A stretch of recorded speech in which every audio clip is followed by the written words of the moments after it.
ইমাম শাফি রাহিমাহুল্লাহ বলেছেন, 5টা রাত এমন আছে যে 5টা রাতে আল্লাহ তাআলা বান্দার দোয়া কবুল করেন। সুবহানাল্লাহ বলেন।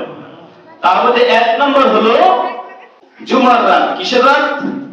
জুমার রাত, অর্থাৎ জুমা যেদিন এর আগের রাত। জুমার রাতে বান্দা আল্লাহর কাছে নেক যে কোনো দোয়া করলে আল্লাহ কবুল করেন। সুবহানাল্লাহ। এরপরে 2 নম্বর হচ্ছে 2 ঈদের রাত। 2 ঈদের, ঈদুল ফিতরের আগের রাত, ঈদুল আজহার আগের রাত, এই 2 ঈদের রাত আল্লাহ তাআলার কাছে বান্দা যে কোনো নেক সরে এই দোয়া করলে আল্লাহ তাআলা একটা দোয়া দিবেন না। সুবহানাল্লাহ, সব দিয়ে দেন।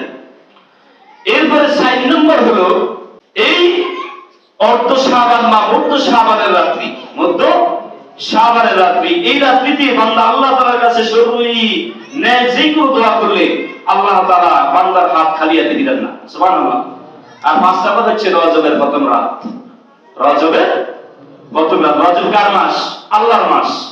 এই রজবের প্রথম যে চাঁদ ওঠে, ওই চাঁদ ওঠার ওই চাঁদনি রাত যেটা, ওইটাতে বান্দা আল্লাহ তাআলার কাছে যে কোনো দোয়া করলে আল্লাহ তাআলা বান্দার দোয়া ফিরান না, যে কোনো দোয়া আল্লাহ কবুল করেন।